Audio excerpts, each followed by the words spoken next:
Kasus pembunuhan Muhammad Rizky Rudiana dan Vina di Cirebon tahun 2016 mengungkap kesaksian aib di persidangan sebagai orang yang menyaksikan pengejaran kedua korban oleh pelaku. Jurnalis Kompas TV Masni Rahmawati dan juru kamera Andika Pratama mencoba menelusuri dan mengilustrasikan lokasi kesaksian aib. 8 tahun berlalu, kasus pembunuhan Vina dan juga Eki ini masih meninggalkan banyak tanda tanya. Dari tahun 2016 lalu hingga sekarang, keterangan dari beberapa saksi masih menjadi sorotan. Adapun kesaksian dari Aep dan juga Deden, di mana dia menyebutkan bahwa mengingat jelas bagaimana ciri-ciri dari kendaraan sebagai barang bukti pada malam hari. Lantas, bagaimana keadaan dari TKP Jalan Saladara pada siang dan malam hari? Berikut penelusuran saya. Dua saksi yang jadi sorotan dalam kasus pembunuhan Vina dan Eki adalah Aep dan temannya Deden. Dalam kesaksian mereka dapat melihat jelas ciri-ciri motor dan tanda nomor kendaraan bermotor milik gerombolan geng motor malam itu. Namun sayangnya, Aep dan Deden tidak pernah dihadirkan dalam persidangan pada kasus 8 tahun silam. Menanyakan apakah saudara kenal sama orang ini, ya saya mengenalinya, cuman saya tidak tahu namanya. Gitu. Terus motornya apakah tahu motornya?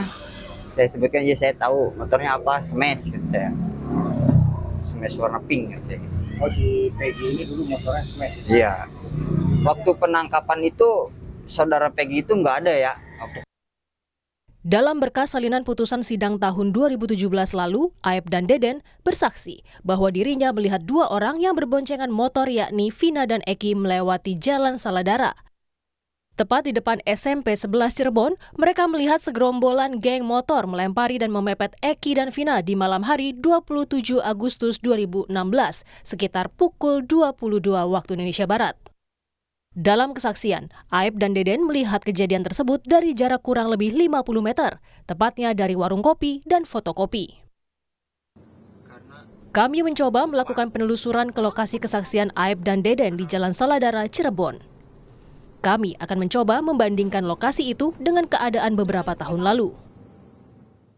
Kami mengecek melalui aplikasi Maps bagaimana penampakan lokasi tersebut di tahun 2015 hingga 2017. Dari penemuan kami, hanya ada warung fotokopi di samping tempat cuci mobil motor. Tak ditemukan warung kopi. Untuk memperkuat temuan, kami juga bertanya kepada pemilik warung yang berada tak jauh dari lokasi kesaksian Aep. Pemilik warung menyebutkan tak ada warung kopi yang berdekatan dengan warung fotokopi di tahun itu. Pemilik warung mempertegas wilayah itu minim penerangan dan sepi pada malam hari. Ibu, saya mau nanya ini kan apa? Dulu kalau itu di sini di depan itu yang ruko itu ada warung fotokopi, terus ada warung kopinya nggak, Bu? Nggak ada. Nggak ada. Itu khusus fotokopi, jual buku-buku, alat tulis, itu aja. Kalau warung kopi di sini di mana? Paling dekat? Nggak ada. Nggak ada. Ada juga di sana di dekat lampu merah, itu yang punya Madura. Jauh? Jauh. Ada berapa meter ke sini? 200-300 meter? 200-an kalau nggak salah, dari sini lampu merah paling juga 200. 200 ya? Nggak jauh.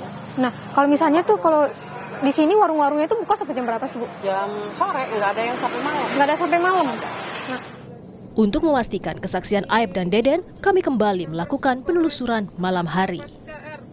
Sekarang sudah malam, saudara, dan saya berada di Jalan Perjuangan. Disinilah di mana dari kesaksian Aep ini menyebutkan bahwa dia melihat secara langsung bagaimana Eki dan juga Vina dipepet oleh segerombolan orang yang nongkrong di arah sana, di belakang di depan SMP 11 Cirebon. Nah, dari kesaksian Aep yang tertuang dalam berkas pengadilan memang menyebutkan bahwa saat itu, malam kejadian, dia sedang nongkrong dengan temannya Deden di warung kopi dan juga ada warung fotokopi seperti itu. Jika kita melihat kembali ke tahun 2015, ke tahun 2016, bahwa di sebelah kiri saya ini, di ruko yang sekarang ini memang ada warung fotokopi, namun tidak ada warung kopi kalau kami melihatnya. Namun pada kesaksian Aep dalam berkas persidangan menyebutkan bahwa ada warung kopi dan juga ada warung fotokopi. Nah, di sini kami juga akan mengilustrasikan bagaimana Aep dan juga Deden melihat dari Vina dan juga Eki ini dipepet, dilempari oleh segerombolan dari geng motor.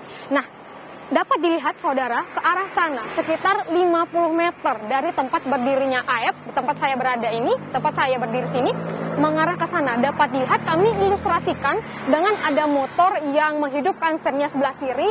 Kita anggap saja itu adalah Vina dan juga Eki, dan juga di sana ada segerombolan geng motor yang tentunya yang disebutkan oleh AEP di dalam berkas persidangannya.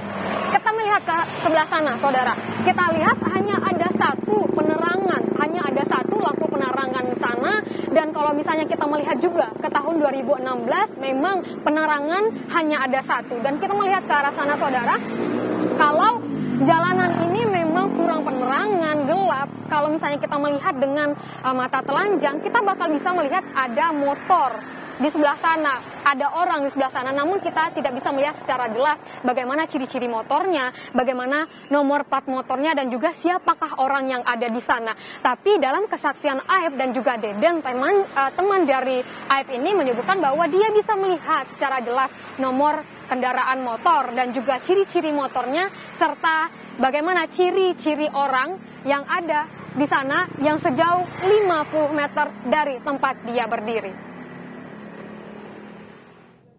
AEP bersaksi bahwa dirinya melihat dengan jelas ciri-ciri motor, tanda nomor kendaraan, dan wajah pelaku malam itu, namun tak mengetahui nama mereka.